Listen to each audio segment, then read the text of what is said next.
Prevention team here at Drill 62. The reason why we do this training, why do you think we do this training, this type of training? So GMTs in general. Refresher, so we can learn. It addresses our problem areas, whether it be suicide prevention, sexual assault and response, equal opportunity. It gives us the learning environment, the learning element to constantly get better. I wanted to make sure I highlighted this from the NPC website, straight from the suicide prevention page. It's rare that we get real-time data on what's going on in the fleet. Suicide prevention is something we track on a monthly basis. So these numbers reflect as of November 8, 2017. Scroll down a little bit. Scroll down. Down. That's the bottom.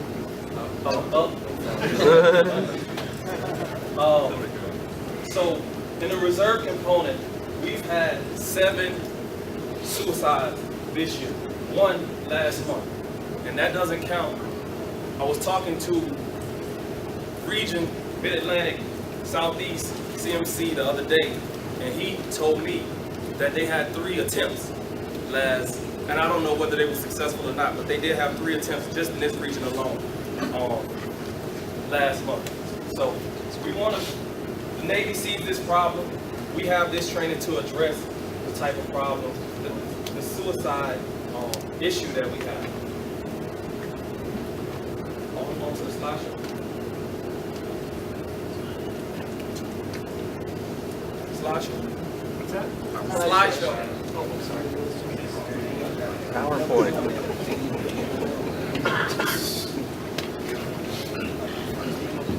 So things we're going to talk about today. Of course, identifying the purpose of the suicide prevention program, the ACT model, Ask, Care, Treat model, discussing risk factors. Next slide.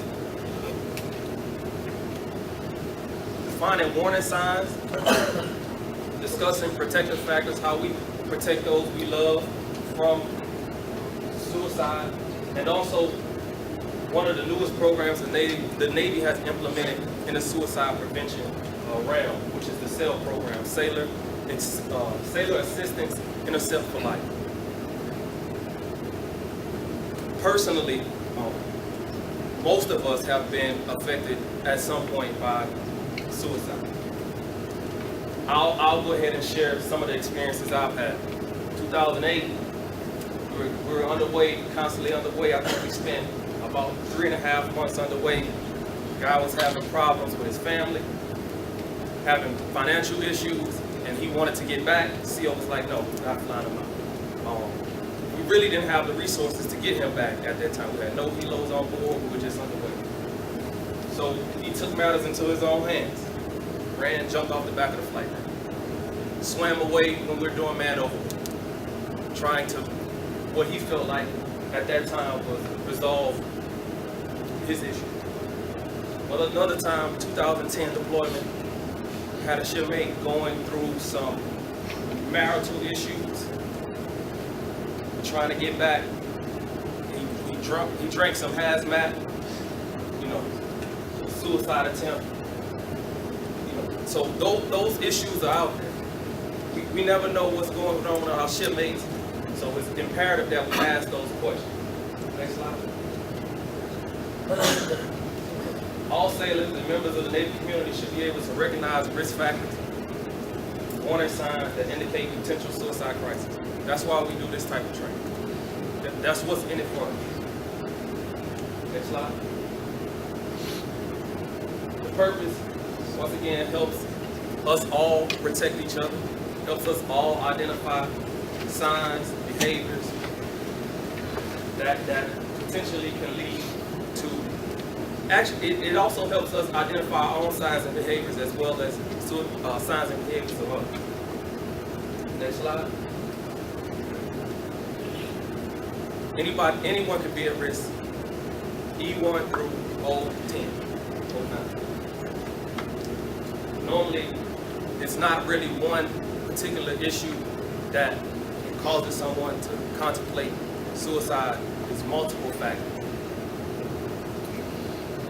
Life event, new baby, financial struggles, marital issues, not advancing, just different things that can happen. Family matters going on elsewhere, hometown type thing. That makes you feel hopeless, purposeless. Maybe what you're doing is not important. You're not important at that moment. Next slide. So here's some warning signs of suicide-related behavior. Ideations, substance abuse. You have someone that may be overusing alcohol, using alcohol more than they should be or are used to. Once again, feeling purposeless, anxiety, feeling trapped, hopeless, withdrawing from themselves. What are some behaviors to show someone is withdrawing? Hygiene. Maybe giving possessions away, being late for work, not really engaged in what's going on in the work center, kind of just dazing, daydreaming, stuff like that. They're not really conscious about what's going on around in their immediate surroundings. Being easily angered, recklessness, and mood changes. Next slide.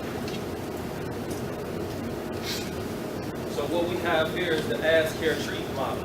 This is how you help your siblings. Ask directly. Hey, are you thinking about hurting yourself? Are you thinking about harming someone else? Care. Listen without judgment.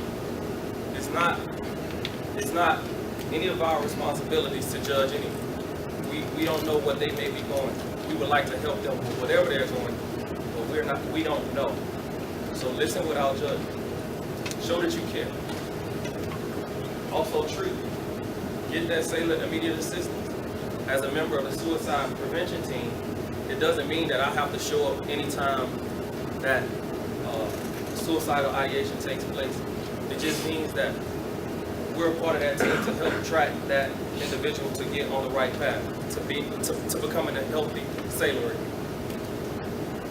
Some treatment options, of course, you can always come to myself, my corporate hat, medical, chaplain, trusted leader. But what's most important is you want to stay with that person. If they have identified themselves as having a suicidal ideation, then or suicidal thoughts, you want to stay with them. Don't leave them. Don't say, hey, I'm going to get you trash and I'm coming right back. No. Next slide. Protective factors. Helping people protect themselves from themselves, external, personal, environmental resources to help promote a healthy lifestyle. That's one thing you can do to get those sailors who may have suicidal thoughts back on the right path. Next slide. SAIL program. So this program was designed about a year and a half ago now.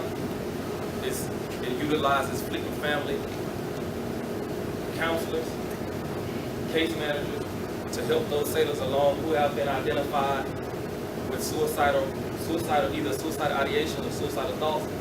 It kind of keeps them on that track for 90 days, highlights them, so we don't lose them in the process of picking up our operational pace or maintaining our operational pace, getting caught up in our own personal lives, daily lives as we go about our daily lives. So we just want to make sure we're there to help those who may be going through stressful situations. Next slide. So some resources. Suicide prevention website on MPC, Fleet Family Support, Military One Source, crisis line, chaplain, hospital. Next slide. Any questions?